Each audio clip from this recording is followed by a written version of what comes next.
por escrito. Por escrito. Radio Anáhuac 1670 AM.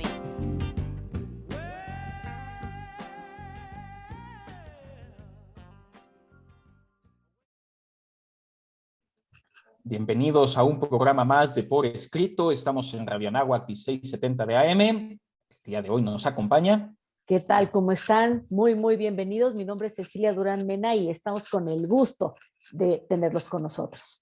Un servidor, Juan Carlos Padilla. Mi querida Ceci, nuestras redes sociales. Ay, ahora me tocan a mí las redes sociales porque hoy estamos extrañando a Raúl. Entonces síganos por favor en Facebook, por escrito.mx, en Twitter, @revista por escrito _, en Instagram, revista por escrito, en Himalaya por escrito, en Spotify por escrito, también en nuestro canal de YouTube, revista por escrito, y nuestra página también, porescrito.org. Nos dará muchísimo gusto que nos visiten y que nos sigan y que nos den el like y que nos dejen todos sus comentarios. Queridos radioescuchas, ¿estamos solos en el universo? Vamos a averiguarlo en la siguiente sección. Vamos a nuestros pretextos literarios. Wow. Pretextos literarios. Ya en nuestros pretextos literarios, mi querida Ceci, reporte de última hora. ¿Qué pasa? Parece que Raúl ha sido abducido por los extraterrestres. ¿Será por eso cierto? que no llegó? ¿Será por eso no llegó? Fíjate que hace ratito que hiciste esa voz, me recordaste a Pedro Ferriz Santa Cruz, que era un hombre que toda la vida estuvo como obsesionado con el tema de los extraterrestres, del universo, que es el tema del que vamos a estar hablando el día de hoy. Y es que la verdad es que lo extraterrestre es un pretexto literario interesante, bello, que mezcla también parte de ciencia, parte de ficción, y es que el hecho de que el hombre pueda elevar la mirada y pensar qué es lo que hay allá en el universo, qué puede estar más allá de la Tierra, estaremos solos, Juan Carlos. ¿Tú qué crees? Yo creo que no estamos solos en el universo. Que conste, para los que nos siguen con asiduidad, que Cecilia Durán la otra vez hizo magia y cambió el guión y ahora está tratando de reponer. Así le habrá ido con la Santa Inquisición del programa. En realidad es muy buen pretexto literario y además comienzas de manera interesante. Pedro Ferriz Santa Cruz. Yo recuerdo, y quizá tú lo recuerdes, Ceci, los radioescuchas que hayan pues tenido cierta conciencia ya por 1994, si mi memoria no me falla, fue candidato por el Partido del Trabajo a la presidencia de la República. Y en aquel entonces había unos peluches en TV Azteca que hacían sátira política. Y dentro de la sátira política, los seguidores de Pedro Ferriz eran unos marcianitos que estaban cantando Ferriz, don Pedro Ferriz, diciendo que iban a votar por él. Esos peluches de ese programa de televisión fueron bastante simpáticos. No sé después qué pasó, se truncó un poco la libertad de expresión en este país, pero él y Jaime Maussan son quizá los dos grandes representantes del tema extraterrestre en este país. Y a ver, podemos creerlo o no, podemos creerlo de una manera o de otra. Yo estoy ciertamente convencido, no porque tenga pruebas de ello, de que no somos los únicos seres en el universo, aunque sí probablemente los seres más bendecidos del mismo. Y tan es así que podemos estar pensando y enviando mensajes, como solía decir Pedro Ferriz Santa Cruz, siempre hay algo que se nos queda de lo mucho que se nos va. Es totalmente cierto. Y también decía, un mundo extraño nos vigila. Y es que yo creo que hay un debate, Juan Carlos, estarás de acuerdo conmigo, entre la fascinación que puede producir esta vida diferente, esta inteligencia, pero también nos da miedo. También el factor extraterrestre es un factor catalizador que, ay, no sé, como que siempre nos deja inquietud, porque también es otra forma de otredad, es una forma de ver lo que no somos y cómo nos imaginamos a un marciano. Ray Bradbury se lo imaginaba, pues, como los humanos que se fueron a vivir a Marte y nacieron allá.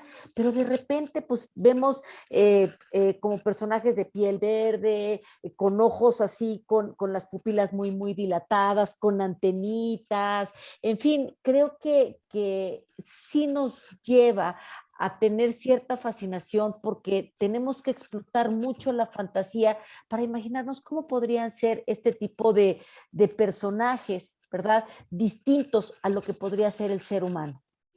Y que es muy interesante además porque nosotros llamamos venusinos a los habitantes de Venus, marcianos a los habitantes de Marte, pero la palabra extraterrestre es mucho más amplia. Ahora, preguntamos si hay vida en otros planetas y lo que nos aterroriza es que haya vida inteligente y superior en inteligencia a la nuestra. Eso es lo que realmente espanta. Porque si resulta como ahora ha estado ocurriendo que en Marte puede haber microorganismos que puedan llegar a tener un tipo de evolución similar a la que en el planeta Tierra se fue desarrollando siguiendo la teoría de la evolución hasta llegar al ser humano racional que somos el día de hoy, pues es distinto. Aunque por ahí hay algunos rumores, lo voy a soltar de una vez. Hay una actriz mexicana, Marta Gareda, bastante conocida, que en una entrevista andaba diciendo que él habló con Elon Musk, personaje del que tenemos que hablar en las Ay, conversaciones, sí. donde le dice que en realidad ya hay cosas construidas en la Luna. Se supone Ajá. que el lugar al que tendríamos nosotros que migrar cuando este planeta quede completamente destruido sería para allá. Pero lo que resulta muy interesante es, por un lado, la fascinación de encontrar vida inteligente con una inteligencia igual o superior a la nuestra, aunque causa terror. Y por otro lado, también el sabernos absolutamente solos en el universo es algo que también causa pánico, porque el universo es amplísimo. Y también es cierto que el tema ecológico está afectando de tal manera que saber o creer que somos los únicos en el universo y que de nuestras manos dependa una supervivencia del futuro del planeta es muy interesante. ¿Algún último apunte antes de irnos a la siguiente sección? Lo más curioso de todo esto es que pensamos que el tema de los extraterrestres es algo moderno y ya vamos a ver cómo viene desde antiguo esta curiosidad. Pues bueno, de esto y mucho más vamos a estar platicando. Todavía tenemos un par de minutitos. En otros apuntes, claro, ahora vamos a aterrizarlo a la literatura. Y la literatura se ha fascinado por este aspecto desde la antigüedad, cuando el mundo conocido era un mundo pues, relativamente limitado. Hablamos de las columnas de Hércules y que los navegantes no querían salir. Eso era lo extra, quizá no terrestre, porque no se hablaba del planeta Tierra, no se tenía este concepto, pero sí se hablaba de aquello que está más allá. Y aquello que es desconocido y que está más allá también causa este pánico. Y eso es lo interesante de esta relación con lo extraterrestre, que también da cabida a la ciencia ficción. Ahora, la ciencia ficción sería todavía más amplia que el tema completo de lo extraterrestre. Claro, y es que sabes también, no toda la ciencia ficción habla de lo extraterrestre. Sin embargo, sí ha habido una fascinación por digamos, este subgénero de ciencia ficción que sí trata de lo que podría ser la vida en otros planetas, de lo que podría ser la concepción de lo que es el universo y qué es lo que está sucediendo allá. Y bueno, pues te digo, o sea, esto es tan antiguo que así un apunte rapidito, desde la epopeya de Gilgamesh ya estamos hablando de mirar al cielo y de pedirle a un ser que esté fuera de este planeta, que venga a decirle a Gilgamesh que se porte bien, por ejemplo, ¿no? Y que le ayude a cambiar y a ser un buen gobernante. Pero también tenemos novelas, pues como, ¿quién si no? Julio Verne, o por ejemplo, H.G. Wells también, que estuvieron hablando y que estuvieron pensando, imaginando qué podría haber en un planeta que no fuera este. ¿Cómo podrían ser esas inteligencias? Hombre, ¿cómo podríamos llegar a salir de aquí? Si en aquellos años a lo mejor no se podía volar, ¿cómo íbamos a llegar a la estratosfera? Todo eso, ¿qué estaba pasando allá arriba? Debió de haber sido tan confuso, tan caótico como para nosotros mismos hoy, el día de hoy. Tantas preguntas que tenemos. Tantas preguntas y también cómo imaginarlo. Ahora que hablabas de subgéneros, estaba pensando en dos, porque está el famoso extraterrestre que es horripilante, que es viscoso, que es verde y que está en platillos voladores, pero también tenemos algunos aspectos de subgénero en el que los extraterrestres pueden adoptar la forma humana. Sí. Y eso causa mucho terror cuando el extraterrestre se ve al espejo, o bien, si le damos la vuelta a la tortilla, si nosotros somos realmente los extraterrestres para la vida en otros planetas. Claro, también, por supuesto. Vamos a averiguarlo en lo desconocido antes de que el cielo se nos caiga encima. Autor desconocido.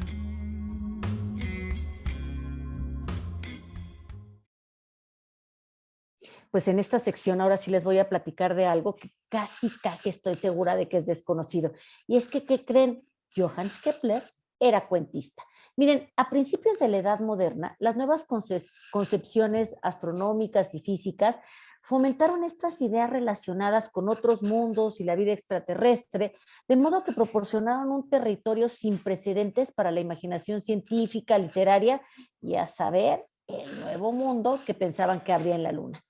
En vista de ello, utilizamos la obra Somnium de Johannes Kepler como un rastro y una pista con el fin de examinar este vínculo que existe entre la literatura y la ciencia en el principio de la modernidad.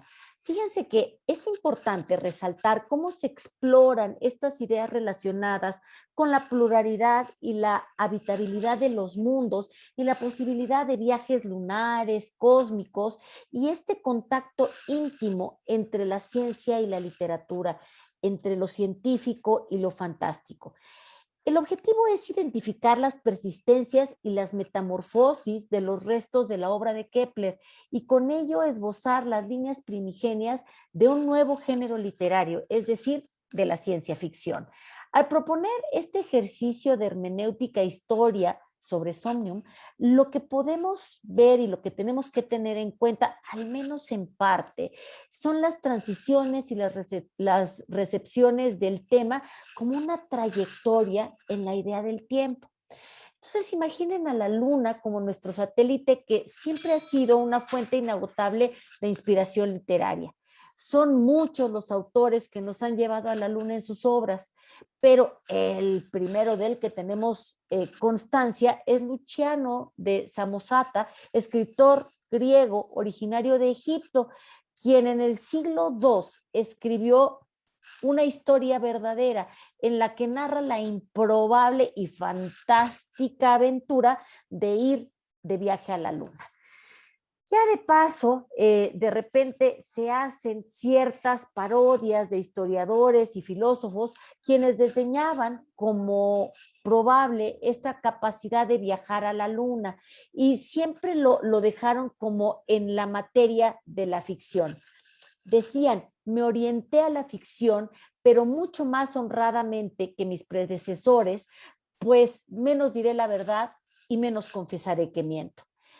Y bueno, un viaje muy diferente a la Luna y mucho menos conocido es el que narra precisamente Johannes Kepler en su única incursión en la literatura de ficción con el cuento Somnium.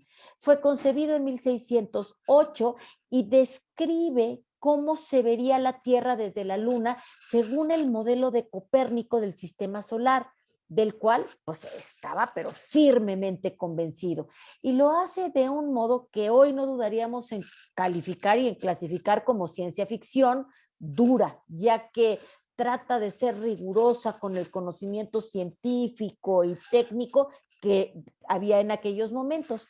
Los días en la Luna duran alrededor de 2 semanas, por lo que las diferencias de temperatura entre la cara iluminada y la cara oscura pues son extremas. Escribe Kepler, el Sol se mueve lentamente entre las estrellas fijas y no hay vientos, así el calor se hace intolerable. 15 veces más que en nuestra África y el frío es insoportable. Son las palabras de Kepler en 1609, que imagina un ecosistema en movimiento constante con corrientes de agua que van transportando la vida lejos del calor y de fríos extremos.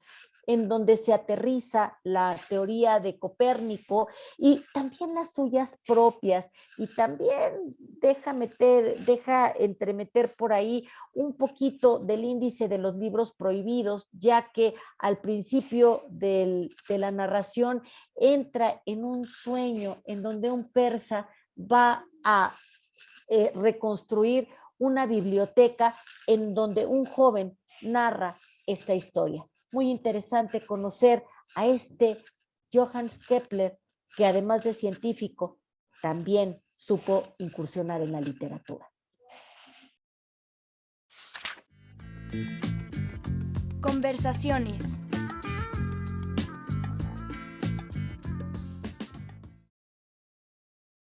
Pues en lo que averiguamos si han abducido o no han abducido al pobre de Raúl, a lo mejor ya están haciendo experimentos con él. ¿Cómo comenzamos la conversación? O más bien, quizás, Ceci, podríamos abrirlo con lo que creo que es lo más interesante del tema extraterrestre, que es, y esto quizá no lo sabes porque no está mencionado así en el guión, el primer fenómeno de efecto masivo en medios de comunicación se da en 1938 con la novela dramatizada por Orson Welles de La Guerra de los Mundos, en la que más de 1 millón de personas salieron despavoridas a la calle creyendo que llegaban los extraterrestres. ¿Por qué no nos platicas un poquito de eso? Fíjate que, y te voy a platicar quién fue la primera persona que me platicó de esto, y además nos encantaba escucharlos. Cuando yo era chica y cuando estaba en primaria, yo iba en el camión de la escuela, y entonces Don Lupe, que era el chofer del camión, que además debe de estar bien cerquita de Dios ahorita, híjole, se fascinaba contándonos eso, y entonces él hacía la voz de Orson Welles y nos asustaba y nos decía que iban a llegar los marcianos y nos reproducía todo ese miedo que en realidad sí se causó en la ciudad de Nueva York, porque fue tan vívido esto que hizo este hombre, y además lo hizo tan bien, con tanta pasión, que la gente sí creía que estaban llegando los marcianos, y entraron en un caos, en una desesperación. Mucha gente se aventó al río, mucha gente trató de tomar su auto y salir de la isla, en fin, fue un verdadero caos. Desde entonces me temo que ya la gente que tiene contacto con los medios de comunicación ya no hacen ese tipo de cosas, porque pues saben que, pues, ¿cómo te diré? Qué tan verosímil puede ser o no puede ser, pero fue verdaderamente todo un fenómeno mediático, y que causó mucho pánico entre la población. Se conoce como el primer fenómeno de masas porque aproximadamente habrían llegado a 12 millones de personas. Pero hay varios apuntes interesantes que se dan ese mismo año. De hecho, acaba de ser porque fue, me parece que finales de octubre o principios de noviembre. Entonces estamos un poco como en las celebraciones de ese evento anualizado. Parece que hay cierta intención de parte de Orson Welles, eso por un lado. Por otro lado, 1938 también fue el año en que salió Superman. 1938 acababa el nacionalsocialismo de adueñarse, de anexarse parte de Polonia. Estábamos por comenzar una guerra. No existe la televisión todavía como tal, y la radio es el único medio en el que tienen contacto para saber noticias. Parece que hubo también una casualidad, y es que de los programas que había para escuchar en la radio, aunque la radionovela, que es finalmente lo que fue La Guerra de los Mundos, estaba bien considerada, en el fondo no era lo que más se escuchaba. Pero la estación de radio que más se escuchaba empezó a poner música en lugar del programa que tenían a esa hora. Entonces se da un efecto de cambio masivo de canal. Y cuando la gente entra, pero entra tardíamente a la dramatización, entonces empiezan a creerlo porque ellos no tienen ninguna noticia de lo que pudiera estar ocurriendo. Y con este contexto histórico, en Estados Unidos particularmente, que podemos hacer la anotación, los marcianos, o bueno, los extraterrestres inteligentes siempre que llegan a invadir a la Unión Americana. Sí, claro. Además, siempre a la ciudad de Nueva York, que es como el gran escenario, la gran protagonista de todas las cosas. Y mira, ya entrados por ahí, porque creo que uno de los grandes filones que tenemos de extraterrestres y de literatura de extraterrestres, pues está en los Estados Unidos. Y creo que Ray Bradbury, con sus crónicas marcianas, híjole, es una de las mejores plumas que tenemos, de los mejores exponentes. Crónicas marcianas es una antología de relatos que van a narrar acontecimientos que dieron lugar a la colonización de Marte. Por eso son crónicas marcianas.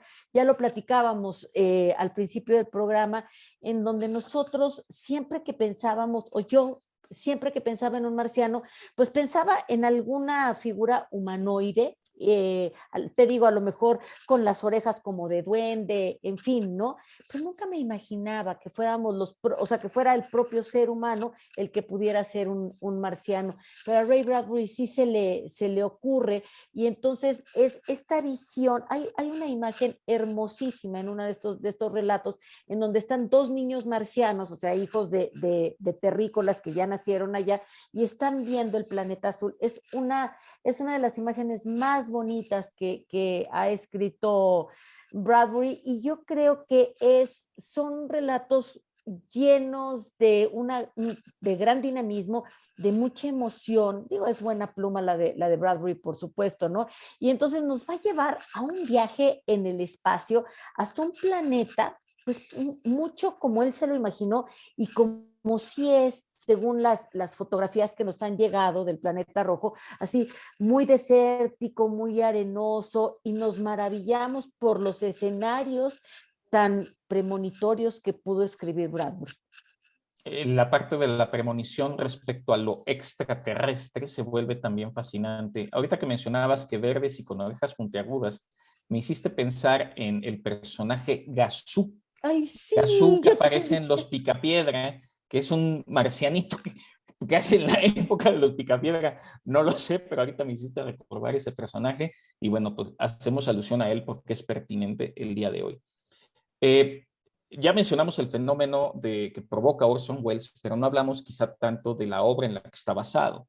Y es que H.G. Wells no solo escribió La Guerra de los Mundos, que es este platillo volador que cae y todo termina en una invasión marciana. Realmente H.G. Wells tiene varias obras de ciencia ficción, no todas específicamente de extraterrestres, pero vale la pena mencionar algunas de ellas. Está La Máquina del Tiempo, publicada en 1895, El Hombre Invisible en 1897, El Hombre en la Luna de 1901, y bueno, La Gran Guerra de los Mundos, que fue publicada en 1898, es la que explotó con este fenómeno. Pero ahí comenzamos con la ciencia ficción, y ahora sí que hablando de ciencia ficción, aunque no necesariamente de extraterrestres, podría mencionar a Isaac Asimov, que tiene varios cuentos, varios relatos de ciencia ficción, algunos marcianos, y el otro es Philip K. Dick, que también empieza ya a llevarse a la pantalla grande y también a series de televisión, donde se da este encuentro con lo desconocido, ese extraterrestre que también podemos ser nosotros cuando invadimos otros planetas, más allá del que puede ser invadido hacia nosotros. Por supuesto, y fíjate que hablando de Asimov y de Bradbury, también a mí me gustaría recordar a Carl Sagan. Creo que este hombre que se dedicó mucho a la divulgación de la ciencia, este hombre, un científico que habló siempre del tema del contacto humano con la tecnología avanzada. Él tiene una novela que se llama Contact o Contacto, que es esta novela que trata sobre lo que podría ser el contacto de una cultura extraterrestre inteligente, de esa que nos da miedito, sobre la que se vería afectada la especie humana al conocer que no estamos solos en el universo, lo que sería pues todo un gran cambio y un gran choque para la historia de la humanidad. Y la protagonista es una mujer, Eleanor Ellie Arroway, que dirige un proyecto que se llama Argus, que está dedicado a captar las emisiones provenientes del espacio. Verdaderamente es muy buena la pluma de Carl Sagan y me parece que es interesante porque es esto que tú dices, esta inteligencia superior que, ay, santo cielo, ¿cómo nos va a modificar a nosotros los seres humanos que vivimos tan contentos destruyendo nuestro planeta azul, ¿verdad? A finales de la década de los 90, creo que en 96 se hizo película de este libro, que se llama Con así, Jodie Contacto, Foster. con Judy Foster. Y aquí lo que resulta interesante es que el argumento, más allá de poder contactar a los extraterrestres, tiene que ver con la idea del ateísmo o bien de la creencia religiosa, porque ella, atea por todo lo que le había pasado en el pasado y razón por la cual está haciendo experimentos, se encuentra con un sacerdote que le hace cuestionar si la posibilidad de que existan extraterrestres anula la existencia de Dios, cuando en realidad no lo es. Y es un diálogo y un estira y afloje entre dos creencias muy interesantes. Vale la pena la película y, por supuesto, como siempre, El libro. el libro. Ahora, a mí me gustaría hacer alusión también a una de las primeras películas de ficción que hizo, me parece que en 1905, 1910, ya no recuerdo bien, George Méliès, que es La llegada del hombre a la luna. El hombre en la luna es una película fascinante, dura 10 minutos, lo pueden googlear, lo encuentran rapidísimo, donde se da la cuestión de que los grandes sabios van a construir un cohete, lo mandan a la luna en esta famosa escena en la que el cohete cae justo en el ojo de la luna y ellos tienen que enfrentar a los lunesinos, alucinan, ahora sí, literalmente, el alunizaje en realidad, y incluso con paraguas es como se defienden. Hay una serie de coincidencias entre esta película de ficción de George Méliès, que es el primer gran director de ficción, con la llegada del hombre a la luna en 1969, que comentaba yo fuera de micrófonos a Ceci, que la generación que lo vio por televisión es absolutamente creíble que el hombre llegó a la luna, pero para los que nacimos después del 69, siempre hay dejos de dudas, como hay dudas sobre lo extraterrestre. Fíjate, Juan, que comentábamos fuera de micrófonos, a mí me tocó ver, yo era una niña muy chiquita cuando el hombre efectivamente llegó a la luna, y yo recuerdo todo el acontecimiento que fue para mi papá estar viendo o sea, cómo iba como flotando esta figurita que parecía, pues hoy casi nos parece como de cine de títeres, ¿no? Ver a este muñequito flotando, ver cómo quedó la huella plasmada en la faz de la luna, etcétera. Y yo recuerdo que para mí sí era pues, un hecho que evidentemente el hombre había llegado a la luna, como de que no, ¿no? Pero de repente, o sea, todos estos cuestionamientos que han surgido, si será utilería, si no será utilería, si habrá sido pues una escenografía, porque eso de que la bandera de Estados Unidos esté ondeando en la superficie de la luna, pues como que no tiene mucho sustento científico. Así es de que, pues, dudar es de filósofos, ¿no, Juan Carlos? Sin duda. A mí me gusta decirle a los alumnos como comunicólogo que el escepticismo es la mejor actitud frente al conocimiento. No el escepticismo absoluto, que sería una tontería, no puedes no creer en nada, pero sí no creer en algo te permite investigar para tratar de saber si esto es realidad o no.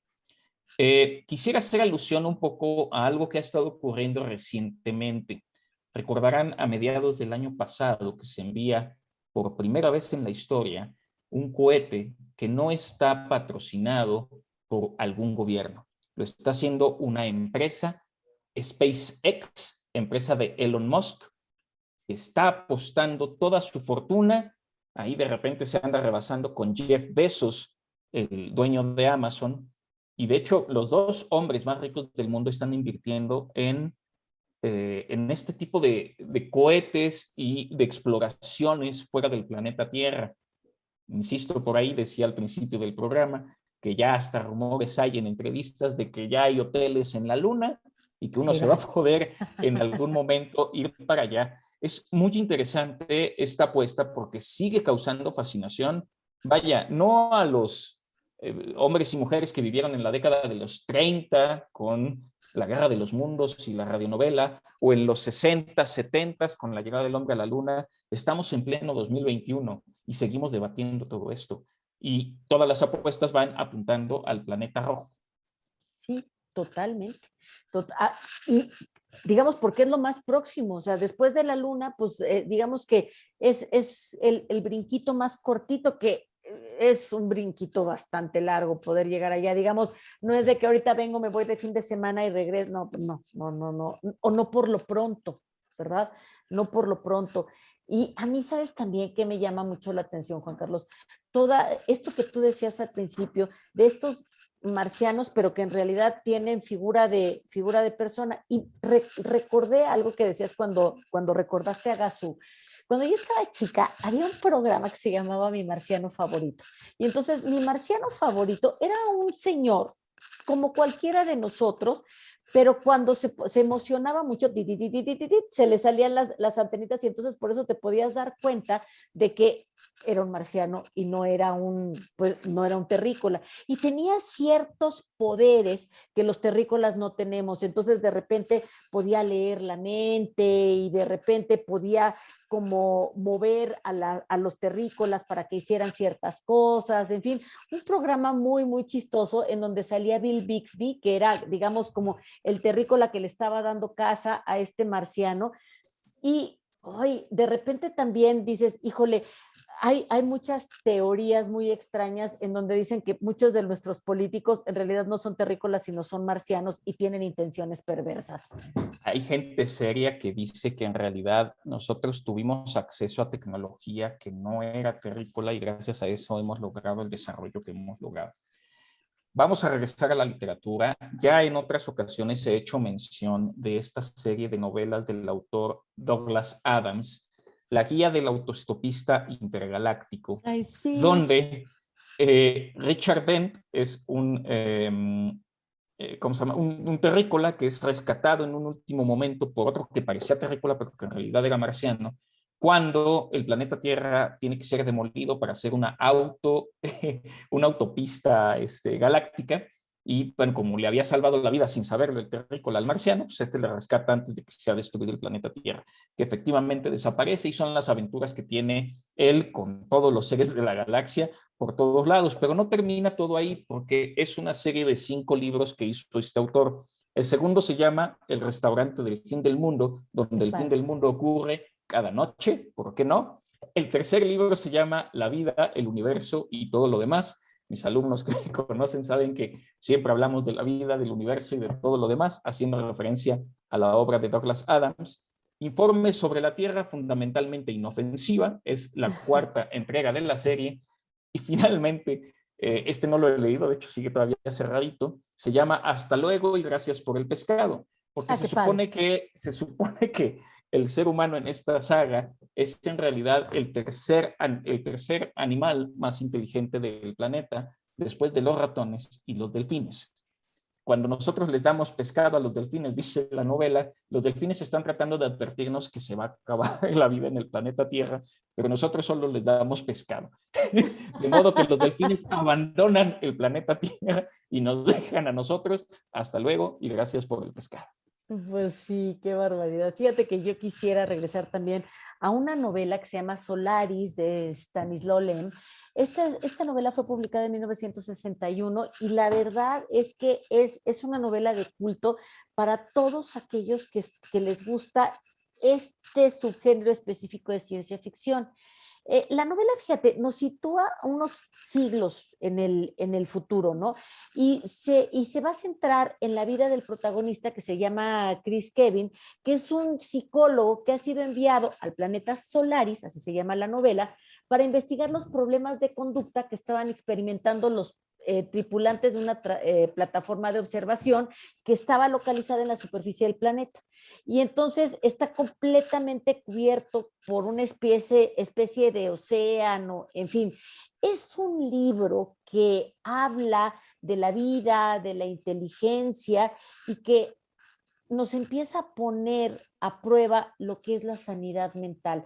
Pensemos que en 61 todavía estamos muy próximos a la novedad de las teorías de Freud, entonces él como que las trata de aterrizar y ayuda con esta novela también a definir este género de ciencia ficción que se caracteriza por tratar de interpretar formas de inteligencia diferentes y dándonos ciertos propósitos que no podemos vislumbrar ya hasta que va muy avanzada la novela. Es muy interesante y es imprescindible y es una buena recomendación para leer. Para hacer un poco homenaje a Raúl, que ha sido abducido por los marcianos, vamos a hablar un poquito de cine y ya con esto cierro también las recomendaciones, porque los medios de comunicación, como hemos hablado durante todo el programa, explotaron el tema de lo extraterrestre. Quisiera hacer alusión primero al juego de Ender, Claro. publicado en 1986 y se hizo una película hace no más de 5 años, extraordinaria. No voy a hablar más de eso, búsquenlo y busquen también Annihilation o Aniquilación, Encuentro cercano del tercer tipo, E.T., la serie Alf, Contacto, ya hablamos de ello, Señales, Interestelar, El Día de la Independencia, La Guerra de las Galaxias, Star Trek, Invasión, La Llegada, Pasajeros, Alien, Área 51, Marcianos al Ataque.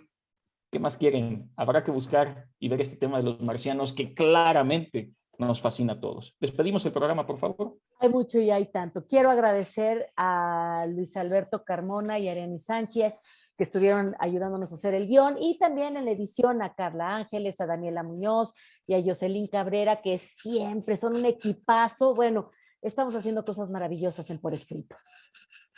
Seguimos despido, soy atrapando Cecilia lectores y escritores para nunca dejarlos ir. También se despide un servidor, Juan Carlos Padilla, no sin antes agradecer a Valeria Martínez y a Abraham Nojurli que hacen esto posible, Inés Rendón también, casi se me olvida.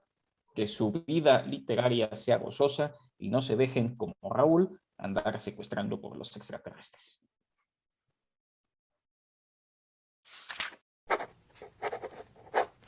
Ultimátum. No buscamos nada, salvo personas. No necesitamos otros mundos. Necesitamos espejos. No sabemos qué hacer con nuestros mundos. Con uno ya nos atragantamos. Solaris, Estanislao Lem.